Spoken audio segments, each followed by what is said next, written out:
రాజ్యాంగం మీద ప్రమాణం చేసే MLA is disqualified. Nowhere about the MLA హోదాలో కూర్చున్న అర్హత లేదు. ఎందుకంటే రాజ్యాంగం కోసం తెలియనటువంటి వాడు ఎలా శాసనసభ్యుడు అవుతాడు? ఆయన్ని అవమానించే విధంగా మళ్ళీ దాన్ని మార్పింగ్ చేసి మళ్ళీ మా ఎస్సీ ఉన్నటువంటి వ్యక్తులతోనే అది మార్పింగ్ ఇది అది కాదు, తప్పుగా ఎడ్జిట్ చేశారని చెప్తాం.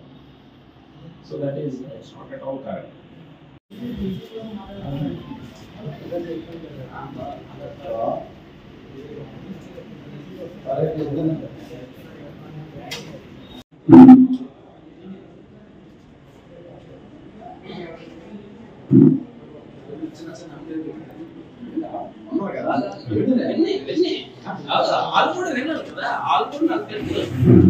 మొన్న 24వ తారీఖు ఫిబ్రవరి నెల నర్సీపట్నం నియోజకవర్గంలో కొత్త వీధి రోడ్లో బాబాసాహెబ్ అంబేద్కర్ గారు రాజ్యాంగ నిర్మాత అంబేద్కర్ గారి విగ్రహం ఆవిష్కరణ జరిగింది. అందులో భాగంగా ఇక్కడ ఉన్నటువంటి వైస్ చైర్మన్ ఎవరైతే ఉన్నాడో కోనేటి రామకృష్ణ ఆధ్వర్యంలో విగ్రహ దాత ఎవరైతే ఇక్కడ కోడిపెట్ల గణేష్ అన్నటువంటి వాడు ఎవడైతే శాసనసభ్యుడు ఉన్నాడో వాడు దండేసి ఆవిష్కరించారు. చాలా సంతోషం. మరి ఆయన 14 ఏప్రిల్ 1891లో జన్మించారు. ఏదైతే డిసెంబర్ 6, 1956లో మరణించారు.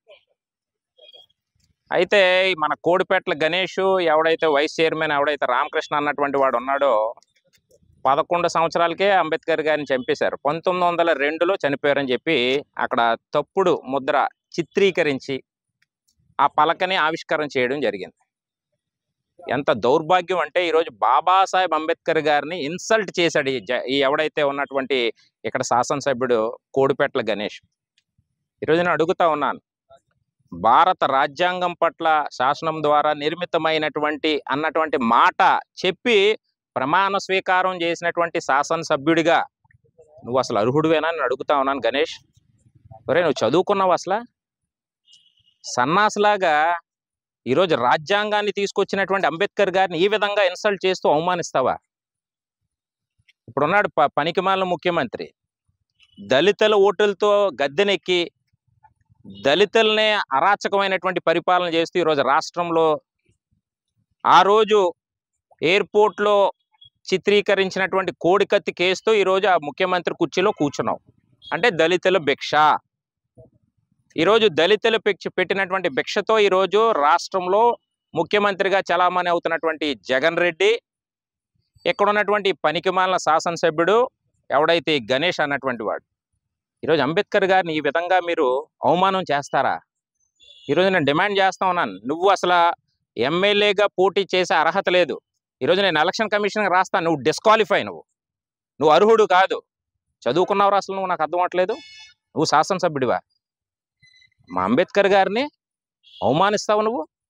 ఎస్సీ ఎస్టీ బీసీ మైనార్టీల కోసం ఈరోజు బాబాసాహెబ్ అంబేద్కర్ గారు తెచ్చినటువంటి రాజ్యాంగం ఈరోజు దేశంలో అది ప్రధానమంత్రి కావచ్చు, ముఖ్యమంత్రి కావచ్చు, ప్రెసిడెంట్ ఆఫ్ ఇండియా కావచ్చు, ఎమ్మెల్యే కావచ్చు, మంత్రి కావచ్చు, ఎంపీ కావచ్చు, ఎమ్మెల్సీ కావచ్చు, ఎవడన్నా సరే ఆ రాజ్యాంగం మీద ప్రమాణం చేసే కదరా ఈరోజు మీరు ఎమ్మెల్సీగా, ఎమ్మెల్యేలుగా, మంత్రులుగా, ముఖ్యమంత్రులుగా కూర్చుంటా ఉన్నారు.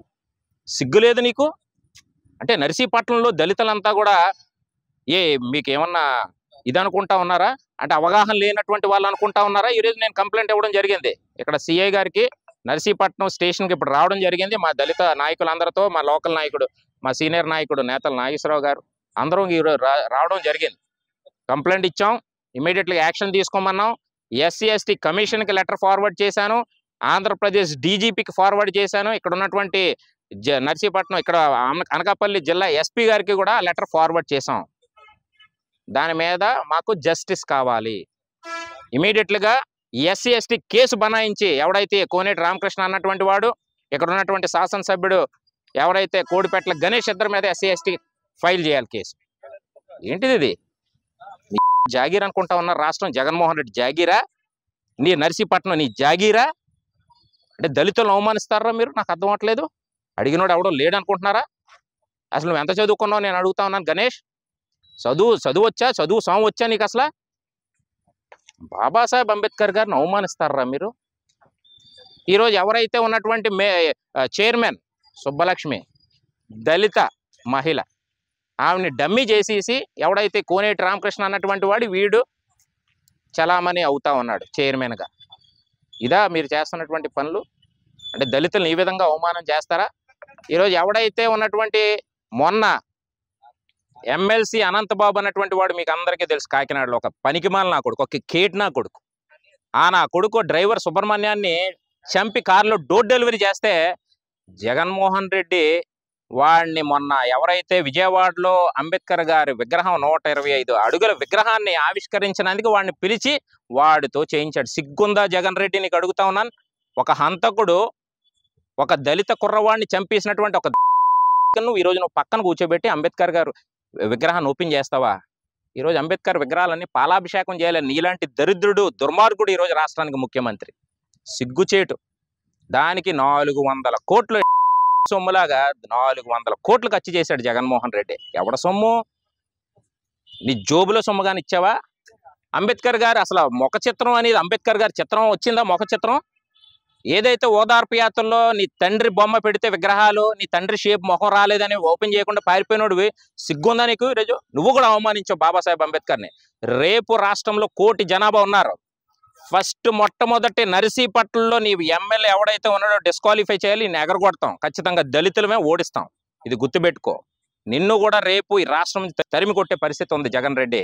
ఏమనుకుంటా ఉన్నావు? దళితులంటే ఆషామాషిగా ఉందా? కబడ్దార్, చిత్తుగా నిన్ను ఓడించే పరిస్థితి ఉంది రేపు రాష్ట్రంలో. నేను చెప్తా ఉన్నాను, గణేష్ ఎవడైతే రామకృష్ణ, నర్సీపట్నంలో మీరు ప్రెస్ మీట్ పెట్టి దళితులకు క్షమాపణ చెప్పాలి. చెప్పకపోతే మాత్రం దాని పరిణామాలు ఎలాగుంటే చూపిస్తాం రేపు మీకు.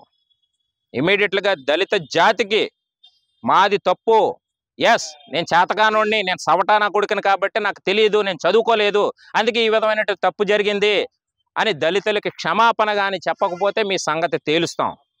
సిఏ గారికి కూడా ఇప్పుడే చెప్పాం, we need justice, we have to take an immediate action about this 2 fellows. లేదంటే మాత్రం దాని పరిణామాలు చాలా తీవ్రంగా ఉంటాయని డిమాండ్ చేస్తా ఉన్నాను.